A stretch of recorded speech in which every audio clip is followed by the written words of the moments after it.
Win the incredible Steigercraft, Evinrude, Loran's Grand Prize Boat Package, and more in the Fisherman's 2018 Dream Boat Fishing Challenge. Get the details at thefisherman.com. Hi there, Toby Lapinski for the New England edition of the Fisherman magazine with this week's web video fishing forecast for New England. Well, we are into our winter print schedule now, which means we only produce a single print magazine for the months of December through March, and the December issue is out right now.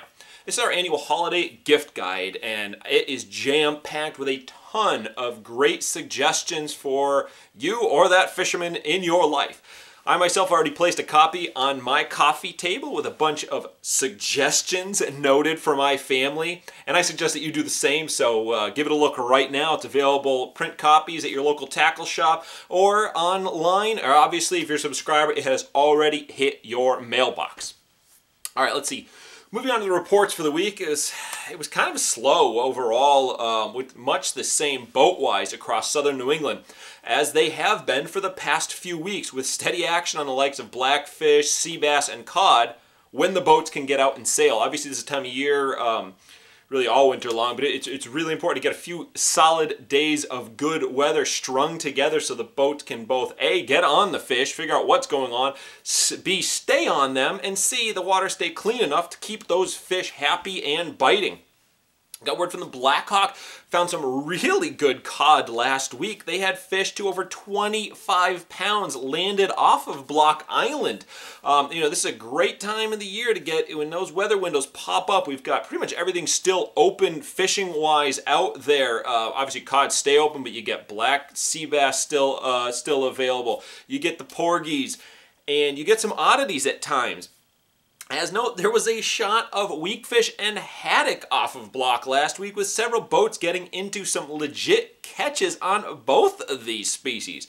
Early in the week, saw this annual run of weakfish that seems to go sort of undocumented. I've been seeing it for the last couple of years in the reports. This time of year, there's always this week and a half stretch where, excuse me, the weakfish just pop up, mixed in with the sea bass and the cod catches. I'd have to guess it's a school of fish heading out from Long Island Sound and Rhode Island waters to presumably their wintering grounds on the continental shelf. Then, as the weekend approached, haddock started popping up in the catches, with the Francis fleet boating some 80-plus keepers on Saturday's full-day trip.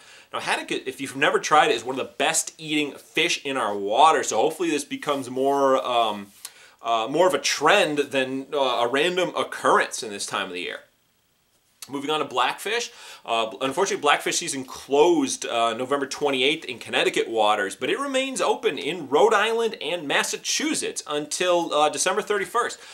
One thing I noticed across all the reports this week, everything that I got came in, was a general trend once again towards the fish being caught in much deeper waters than the past couple of weeks. Granted, I've noticed a little deeper each week as we progress, but I mean, some of those catches were reported as much as 70 feet of water or more, probably due both to cooling inshore waters, general trend of the fish moving out into the deeper waters this time of the year, as well as the dirty, shallow waters. So either A, guys were just not finding fish shallow, so they went deep, or the fish just moving away from that dirty water, finding cleaner, more happy waters for them. Another thing to note this week, noticeably absent from the reports, was kind of generally striped bass action. Didn't hear much in the surf. Heard some bait, some peanut bunker from one of my contacts down in Rhode Island. He said there's peanuts in the surf, but he didn't find much on them. One area, though, where I did get some better striped bass action was in western Long Island Sound. But, it's that time of the season when those migratory fish are all but gone from the inshore waters.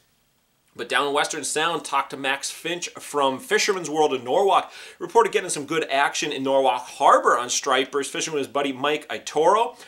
Some really nice fish.